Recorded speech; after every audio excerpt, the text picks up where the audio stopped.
বাংলাদেশের কৃষিক্ষেত্রে নীরব এক বিপ্লব ঘটছে। এটি ধান বা গম নয়, বরং ভুট্টা। সারা দেশে, বিশেষ করে উত্তরাঞ্চলে কৃষকেরা এখন ধানের বদলে ভুট্টার দিকে ঝুঁকছেন। কারণ হিসেবে তারা বলছেন লাভ বেশি, খরচ কম এবং বাজার নিশ্চিত। গত এক দশকে দেশের ভুট্টা উৎপাদন বেড়েছে দ্বিগুণের বেশি। 2015-16 অর্থবছরে যেখানে উৎপাদন ছিল প্রায় 27 লাখ টন, সেখানে 2023-24-এ দাঁড়িয়েছে 68 লাখ টনের বেশি। ভুট্টার আবাদি জমিও দ্বিগুণ হয়েছে। 2011-12 সালে ছিল প্রায় 3 লাখ হেক্টর, আর 2024-25 সালে তা বেড়ে দাঁড়িয়েছে প্রায় 6 লাখ হেক্টরে।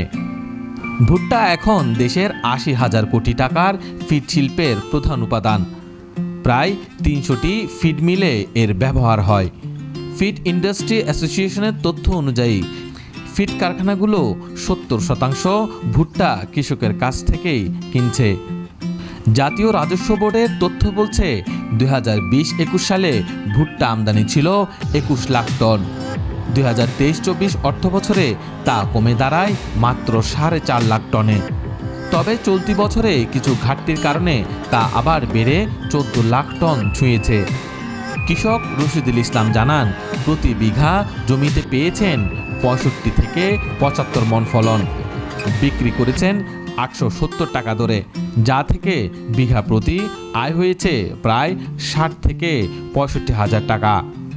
ধান চাষে এ আয় হতো 20,000 টাকার কম। স্থানীয় ব্যবসায়ীরা জানান, ধানের তুলনায় ভুট্টায় লাভ বেশি, তাই কৃষকের কাছ থেকে কিনে ফিড মিলে বিক্রি করে ভালো লাভ করছি। বাংলাদেশ গম ও ভুট্টা গবেষণা ইনস্টিটিউট বলছে, ভুট্টা চাষে পানি ও বালাইনাশক কম লাগে, তাই উত্তরাঞ্চলের পানি সংকটপূর্ণ এলাকায় এটি ধান ও গমের বিকল্প হয়ে উঠেছে।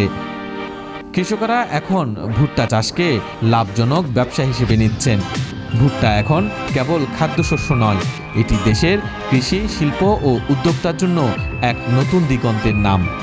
সরকারি সহায়তা ও আধুনিক জাতের সহজলভ্যতা অব্যাহত থাকলে খুব শীঘ্রই ভুট্টায় বাংলাদেশ স্বয়ংসম্পূর্ণ অর্জন করতে পারবে, এমনটা আশা করছেন সংশ্লিষ্টরা।